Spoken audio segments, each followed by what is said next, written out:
Magkabit tayo ngayon guys ng compressor nitong split aircon 12,000 BTU per hour or 1 tons.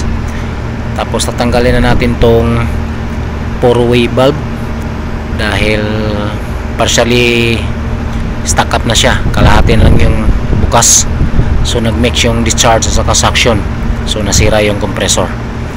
So part time namin to guys ng supervisor ko, so dito sa Riyadh KSE. So tara, samahan nyo kami.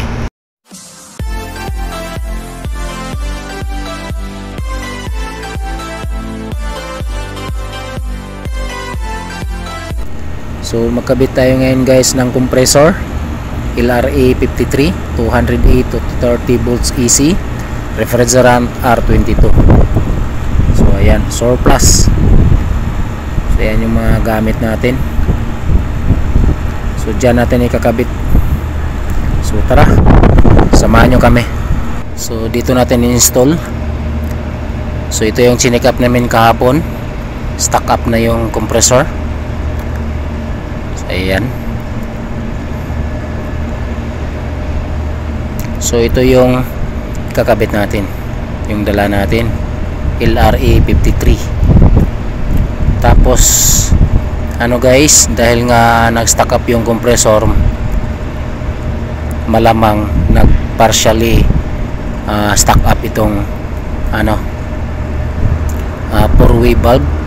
Tapos ayaw na ng may-ari na i-installan dahil hindi naman daw niya ginagamit yung heat, cool na lang naman ang ginagamit niya. So tatanggalin na natin yung 4-way bulb.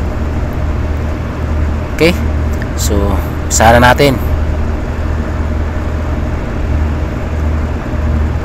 So, para mabilis ako guys magtrabaho, lalo na pag tulad nito na part time, hindi ko na binubunot yung suction at saka discharge, pinuputol ko na lang agad ng tube cutter para mabilis. Tingnan nyo yung suction, pinutol ko na lang, tapos install na agad. Kunting adjustment lang naman ng piping. Pero pag tulad nito naman na patanggalin natin yung 4-way bulb, so walang problema na puputulin natin dahil magbago naman talaga tayo ng discharge at saka suction piping.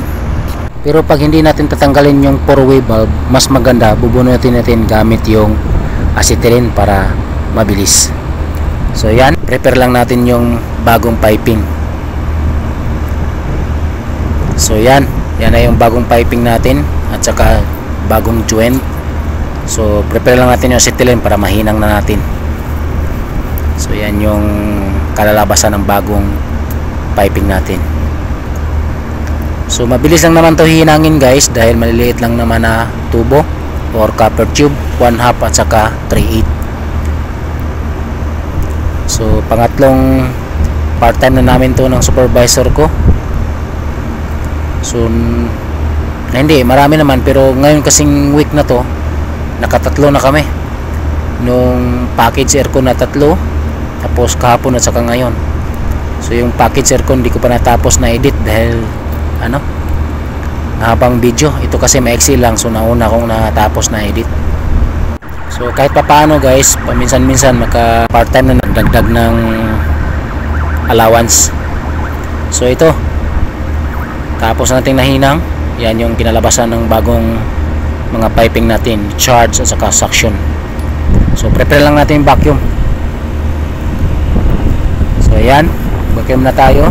Habang nag-vacuum tayo, ayusin natin yung electrical control. So magpalit din tayo ng run capacitor 40 microfarad. So vacuum lang natin to guys ng 30 to 45 minutes, saka tayo magkarga ng refrigerant R22. Tapos linisin din natin ng konti yung condenser coil kahit gamit lang yung balde para mabawasan yung alikabok. Ayan, nagkarga na tayo.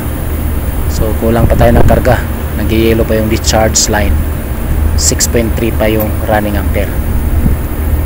So pag magkarga ako nito guys, dapat dahan-dahan lang para hindi mabigla, lalo na yung compressor natin are surplus, hindi brand new.